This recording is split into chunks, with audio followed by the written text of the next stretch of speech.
Sigurado ako, siya na naman yung bida sa kwento niya. She told me nakita raw kayo kagabi dito. Buti nga hindi ko siya sinulog eh. So, nakita nga kayo gabi? Between 8 and 9? Oo. Bakit?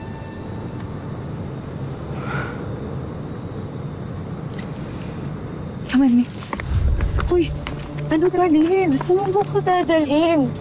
Teka lang. Liv. Hindi ka pa rin ba sasagot? Ikaw ba ang nanunog ng bike ni Inspector Kirby? Ano? Don't waste your time, Inspector.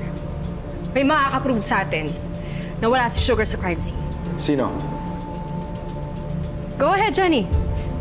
Sabihin mo sa kanya lahat ng mga nalalaman mo na magkasama kayong dalawa ni Sugar between 8 to 9 p.m. sa Plaridel Park. Tama. Kaya imposible nga yung binibintang niyo sa akin. Jenny, sabihin mo na, nagkita tayo kagabi. Totoo ba yan, Miss? Hindi. Wala akong alam sa sinasabi nila. Ngayon na lang kami ulit nakita ng babaeng yan eh. Anong hindi? Jenny, hindi yan ang sinabi mo sa akin kanina.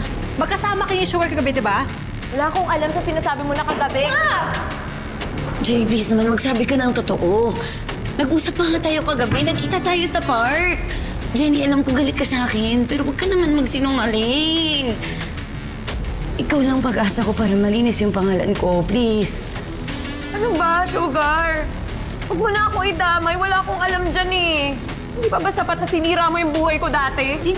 Tantanan mo na ako! Bakit ka sumama kay Liv? Eh kasi sabi po niya mag-uusap daw po kami ni Sugar eh. Pero hindi ko naman po alam na gagamitin lang po pala niya ako para makaalis dito sa atraso niya sa inyo. She's lying, Inspector! Umamin siya sa akin na magkasama sila ni Sugar kagabi. Eh syempre yun yung sasabihin mo, Liv, kasi magkaibigan kayo.